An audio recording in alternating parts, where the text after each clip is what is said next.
Hi ladies, and welcome back to Breakthroughs with Beanie. I am Beanie, a certified trauma-informed coach that specializes in domestic and narcissistic abuse. Today, we're going to be discussing a really critical topic that affects many people, yet it's often kind of hidden in silence. And that is how to support someone you know is in an abusive relationship. This can be really, really hard to watch from an outside perspective because obviously we don't see the same things that somebody in the relationship sees. And we're not as emotionally invested in that person that's doing the abusing. And so although there are some really concrete steps that you can take, it's not always so cut and dry. There's a lot of factors that can come into play. But a few things that are steady when dealing with this is the ability to navigate it with both empathy and compassion. But before I get too far along, I want to say that you as the loved one on the outside really need to figure out what your boundary is as the friend or the family member or the work colleague or the acquaintance. Everyone's boundaries and what they're able and willing to hear, watch, and put up with are extremely different. So moving forward, I am talking to the person who is all in and wants to be there as a support system for this victim. This can be a really, really challenging situation to navigate both emotionally and practically. So it's important to approach it with empathy and understanding and kind of the right tools. So let's kind of explore this step by step on how you can provide some support to a person that you know might be in this situation. So first off, I think it's really essential to understand what constitutes an abusive relationship. Abuse can be taken in many different forms. It can be physical, emotional, psychological, sexual, or even financial. Recognizing that the people that are in these situations are often facing really complex emotions and fear, which can make it all very challenging. So your goal as the person from the outside is to make sure that you are not judging and instead you're acknowledging the depth of the distress of this person and their strength in just being able to survive another day.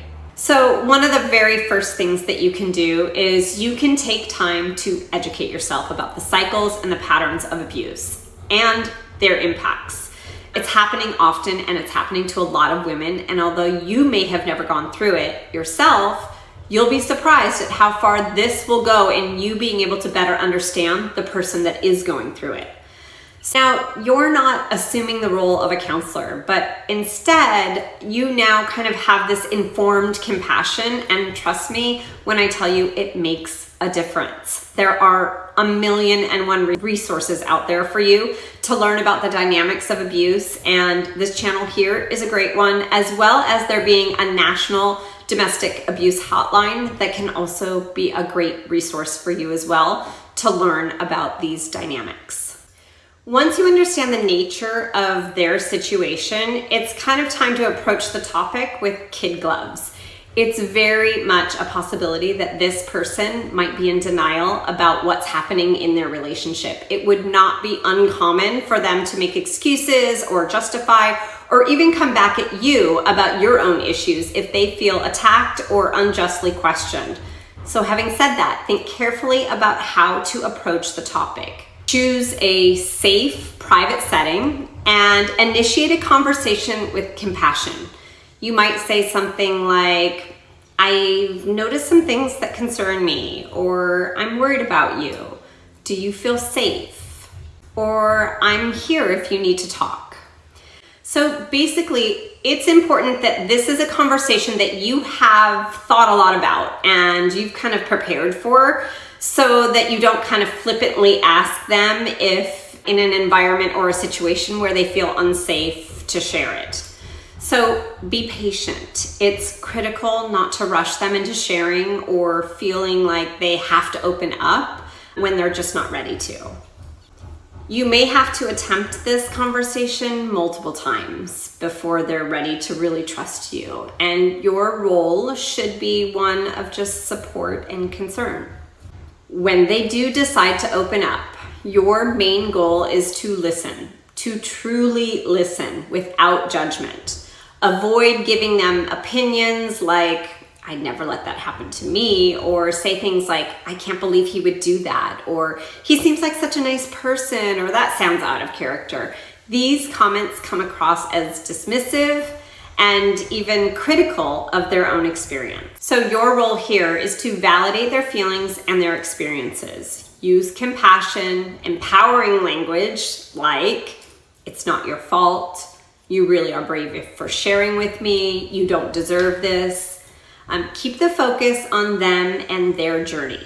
So once they've opened up and you have truly listened, it's important that your support is both emotional and physical. You need to be both of those resources for them. And you need to do that without putting yourself in danger. And a few ways that you can do this is by encouraging them to develop maybe a safety plan. This could include packing an emergency bag, saving a list of contacts, identifying safe places they can go, maybe have a specific code or word that they can text you to let you know that they are safe. You can also offer to go with them to their professional support services, or you can help them research what's available for them. But it's also really important that you are careful to ensure that you're not seen as siding against the abuser. It's likely that this victim is being watched very closely by the abuser so that he can continue to control them as much as possible. So you need to really figure out where your boundary is. How involved do you want to be?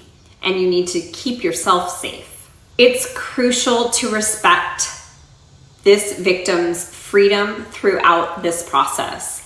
Leaving an abusive relationship is really fucking hard, and it's dangerous, and there are complexities that outsiders may not understand at all. So it's important that you never force them to take any actions that they're just not ready for.